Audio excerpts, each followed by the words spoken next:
আজকে আমি দেখাবো এই যে জোয়ানের পাতার গাছ।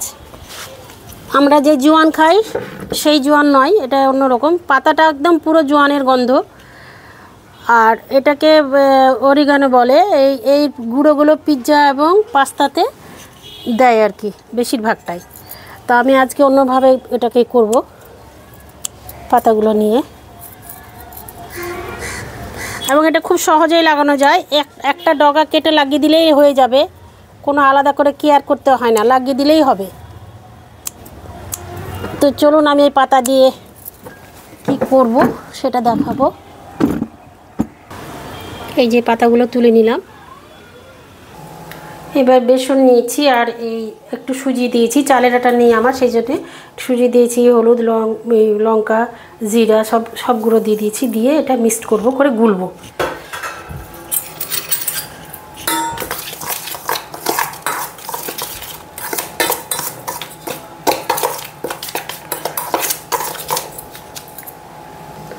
এতে আদা রসুন পেস্ট দিতে পারেন, আদা দিতে পারেন, রসুন দিতে পারেন।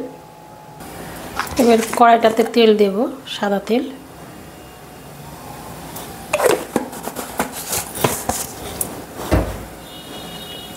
পাতাগুলো চুবিয়ে চুবিয়ে ভেজে দেব।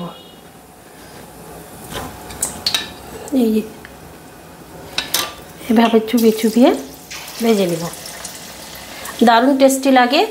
আর এই পাতা শরীরের জন্য খুবই উপকারী। এতে অ্যান্টিঅক্সিডেন্ট আছে, আয়রন, ফসফরাস, ম্যাগনেসিয়াম,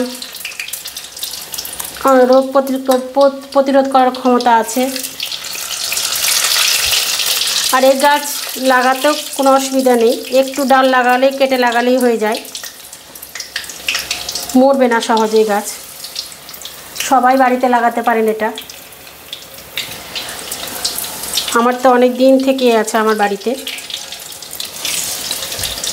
রোজার সময় আমি এই পাতাটা দিয়ে এইভাবে ইফতারের সময় ব্যবহার করি। বেশিরভাগ এটা ইউজ হয় এই গুঁড়োটা পিৎজা এবং পাস্তাতে। দেখবেন পিৎজা যখন কিনবেন তখন একটা প্যাকেট দেখবেন একটা পাতার গুঁড়া থাকে, শুকনো পাতার গুঁড়া থাকে, সেটাই হচ্ছে অরিগানো। এটা ওই শুকনো করে ওই পিৎজা এতে দেই, পাস্তাতে দেই।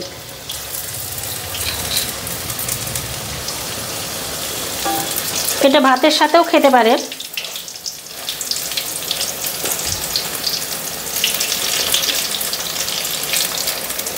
কোনো নির্ঝঞ্ঝাট, কোনো ঝামেলা নেই।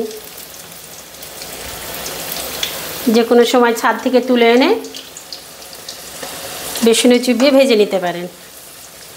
এটা শুকনো করে গুঁড়ো করেও রেখে দিতে পারেন, পাস্তাতে দিতে পারেন গুঁড়ো করে। আমি এর আগে তো মেয়েদেরকে গুঁড়ো করে দিয়েছিলাম, শুকিয়ে গুঁড়ো করে দিয়েছিলাম। গন্ধটা একদম জোয়ানের মতো। জোয়ান যেমন গরম গন্ধ থাকে, জোয়ানের একদম বুঝতে পারবে না, কিন্তু এটা জোয়ানের গাছ না। ওই গন্ধের জন্য গাছটার পাতাটার নাম দিয়েছে জোয়ানের পাতা। এটা অরিগানো বলে। এটা আরেকটা নাম আছে ইংলিশে, আমি জানি না। তো এইভাবে ভেজে নেবেন। ভালো লাগলে অবশ্যই লাইক, শেয়ার করবেন, কমেন্ট করবেন।